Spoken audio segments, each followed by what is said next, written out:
제가 안 지가 86년에 처음 봤으니까 그때 민변이 만들어지기 전에 정법회라고 있었어요. 정법회.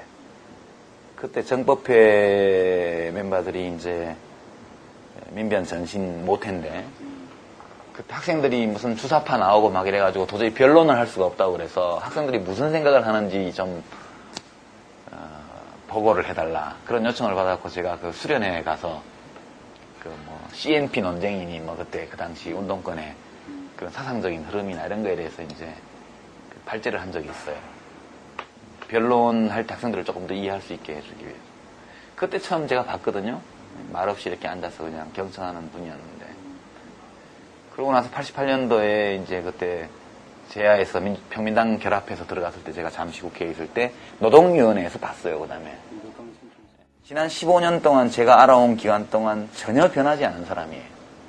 이게 뭐 발전이 없다라고 말할 수도 있겠지만 제가 변하지 않았다는 것은 기본적인 심성이나 이런 면에서의 변화가 전혀 없다는 거예요. 그런 점인데 그때 제가 국회에서 봤을 때 대우자동차인가 어디서 여하튼 노동조합을 결성을 했는데 노동부에서 노동사무소에서 설립신고 서류를 자꾸 반려를 했어요. 그 사이에 무슨 유력노조가 생기고 뭐 이렇게 해서 하여튼 노조 설립을 못한 그 민원이 있었는데 노정국장을 상대로 질문을 했어요. 그날 장관, 차관 다 필요 없고 노정국장 나와라 이렇게 해가지고. 그래서 이제 노무현 씨가 법률가니까 유권 해석을 쭉 검토를 하면서 논리적으로 쭉 얘기를 하는데도 노정국장이 계속 말도 안 되는 얘기를 하면서 버티더라고요. 제가 뒤에서 보고 있는데 노무현 씨가 이렇게 마이크를 손으로 잡고 이렇게 이랬는데 이게 덜덜덜덜 떨리더라고요. 이렇게 이 마이크 받침대가 탁자에 부딪히는 소리가 덜덜덜 나요. 근데 물론 마이크는 줄이 연결되어 있으니까 이제 안 날아가겠지만 뽑고 이거 던지면 날아가는 거니까. 저 양반이 저거 집어 던지려고 그러는 거 아닌가 하는 생각이 좀 걱정이 되더라고요. 근데 한참 그러더니 업무 보고 서류를 확 집어 던지면서 막 이제 붕괴하더라고요. 내가 명세히 법률가인데 당신이 그렇게 말할 수 있느냐. 그리고 이제 정회가 되고 이제 위원장이 와서 말려가지고 이제 휴게실로 데리고 가고 이렇게 그걸 이렇게 뒤에서 봤는데 그때 그걸 보고는 그 당시 민정당이 여당일 때니까 여당 국회의원 보좌관들도 와서 나보고 노무현 의원 잘 아느냐 좀 안다 언제 인사 한번 시켜주라 왜 그러냐 남자래 남자로서 좀 반했다 뭐 이런 얘기를 제가 듣고 그랬어요. 제가 그때 느낀 게 뭐냐면 저 사람은 정말 단심이 있는 사람이다. 일편단심이 자기 일도 아니고 또 그런 민원은 그 당시에 뭐 수십 건 수백 건씩 올라올 텐데 그걸 가지고 30분 이상 그렇게 노정국장 보통 국회의원들은 뭐 건의 세우느라고 장차관하고만 하는데 노정국장을 직접 불러내놓고 그렇게 30분 이상 따지고 그러다가 도저히 납득할 수 없는 대답을 받았을 때 이 자기가 뭘 해줄 수 없다는 무력감 때문에 분해가지고 이 부들부들 뜨는 그 모습이 굉장히 인상적이었어요. 저한테는. 노 후보는 제가 지금까지 재야 활동하면서 수많은 선배들을 겪어봤고 내로라는 사람들 전부 다 아는데 그 어떤 사람들보다 학습 능력이 뛰어나요. 그리고 지난번에 이영작 씨가 여기 오마이뉴스 인터뷰하면서 82학번이라고 386이라고 얘기를 했는데 그 말 맞아요. 부정적인 의미의 386이 아니라 이 사람이 1982년부터 비로소 학습을 시작한 사람이에요. 사회에 대해서. 그러니까 지금 20년이에요. 그러니까 20살에 대학 들어갔으면 지금 40밖에 안 되는 사람이라는 얘기라고. 그만큼 많은 열정이 있어, 이 안에. 근데 그런 것들이 좋은 점으로 비춰주는 게 아니라 무슨 문제점처럼 비춰주는 현실이 저는 참 안타깝고 그리고 뭐 재야 출신 선배들이 노무현을 우습게 하는 것도 저는 좀 우스워요. 이 사람은 이른바 경제 전문가들과도 얼마든지 토론을 그 레벨에서 할 수 있는 사람이고 또 자갈치 시장 아줌마들하고 만날 때는 그 레벨에서 그 수준에서 또 같은 얘기를 할 수 있는 그런 사람이거든요. 근데 왜 노무현을 사람들이 평가해 주지 않는가? 저는 굉장히 서운해요. 특히 학생운동 출신 선배들이 그렇게 하지 않는 것 또는 386 의원들조차도 그런 기색을 보이는 것 이런 것은 솔직히 말하면 노무현이 대학 안 나왔다고 차별하는 거예요. 만일 노무현 씨가 일정 정도 수준의 대학을 다녔고 거기서 민주화운동, 학생운동과 일정 정도의 연관을 맺은 상태에서 오늘까지 왔다면 절대 이런 일이 벌어지지 않아요. 사람들이 너무나 노무현을 가볍게 생각한다. 그 점이 저는 개인적으로 굉장히 서운하고 이것 역시 운동권 출신들의 오만이다 이거는 그렇게 보고 제가 이렇게 노무현 지지를 공개적으로 선언하는 중요한 정서적인 이유 중에 하나는 이른바 서울대 출신 중에서 나도 좀 잘났다는 얘기 들은 사람인데 내가 노무현 밑에서 확실히 기고 들어가서 그 사람을 위해서 일할 의사가 있다. 이걸 난 보여주고 싶어요. 노무현은 그럴 만한 자격이 있는 사람이고 그럴 만한 자질이 있는 사람이고 그럴 만한 능력이 있는 사람이에요. 또 그런 대접을 받을 만한 기여를 한 사람이고 왜 이것을 인정해주지 않는가? 그 점에 대해서 저는 운동권도 주류다. 그런 점에서 보면 운동권도 주류다.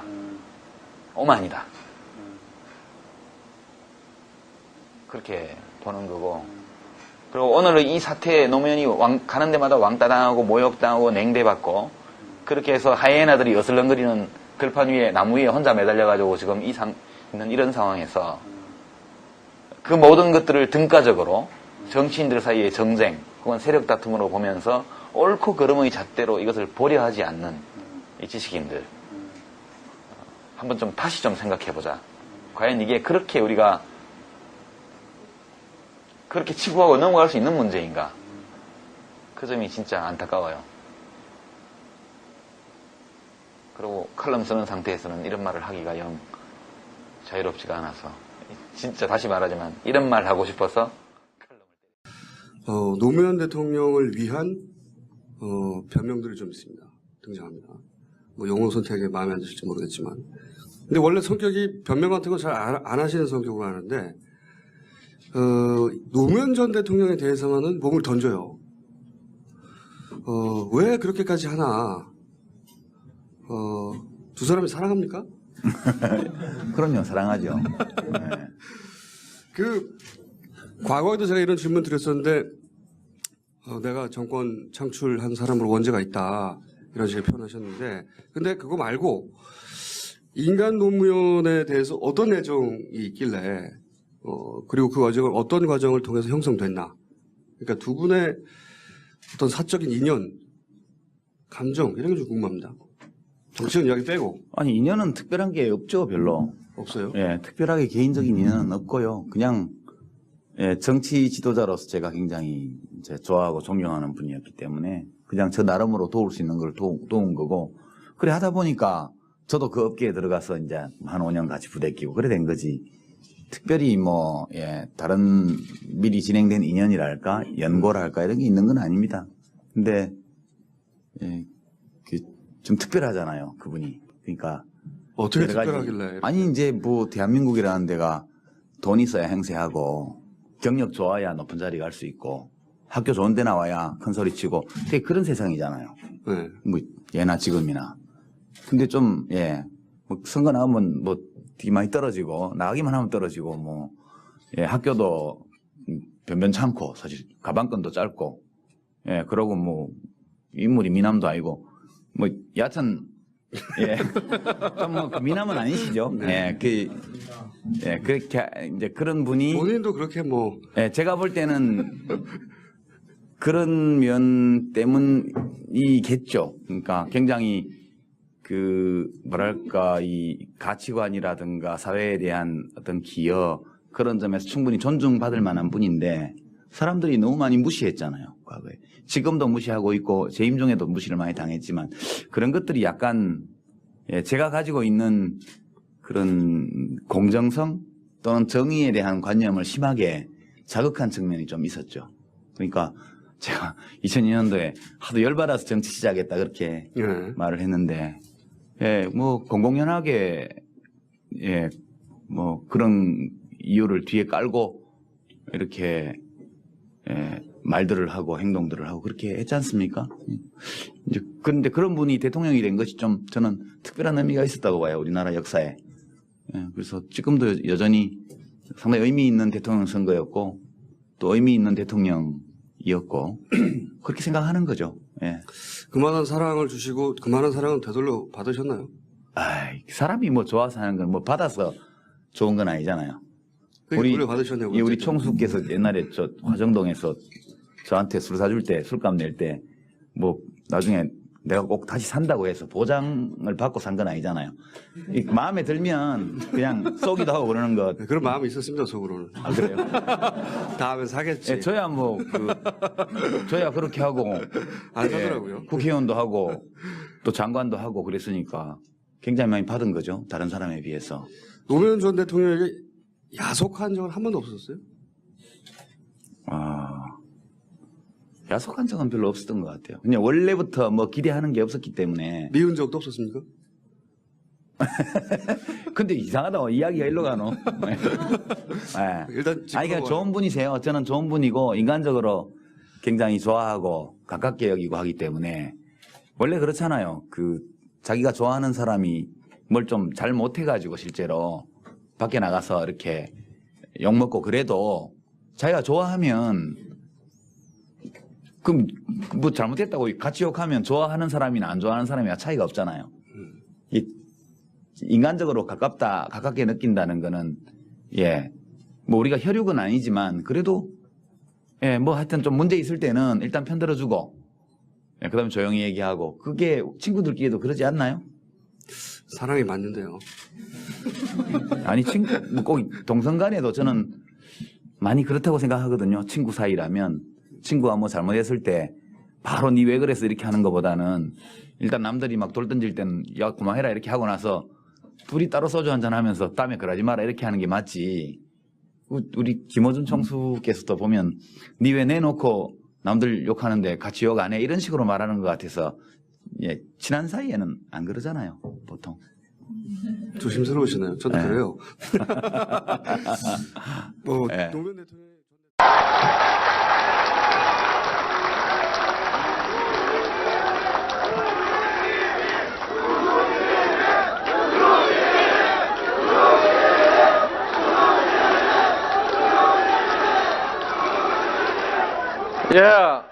요시민 그만하고 이제 노무현 합시다.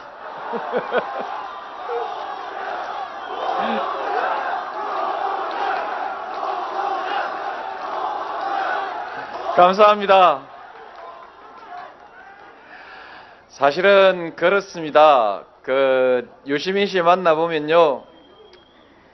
제가 하는 것이 다 마음에 안 들어서 때때로 쓴소리들 많이 해요. 물론 저도 그렇지 않겠습니까? 그러나 우리 오늘 제가 꼭 그렇게 고마움을 표시하고 싶었던 것은 가장 어려울 때 저를 지켜줬습니다. 여러분이 그랬듯이 어려울 때 친구가 친구고 어려울 때 견디는 정치인이라야 진짜 정치인입니다. 꼭 내 그 말씀드리고 싶습니다. 여러분, 하늘이 도와서 제가 얘기하니까 비가 계속 오더니 유시민이가 뜨니까 비가 그쳐요. 여러분, 제가 말 놓고 한마디 할까요?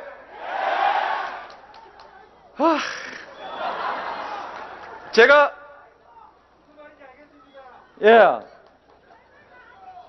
오늘 딱 말 놓고 하고 싶은 얘기 한마디 하겠습니다. 야, 기분 좋다!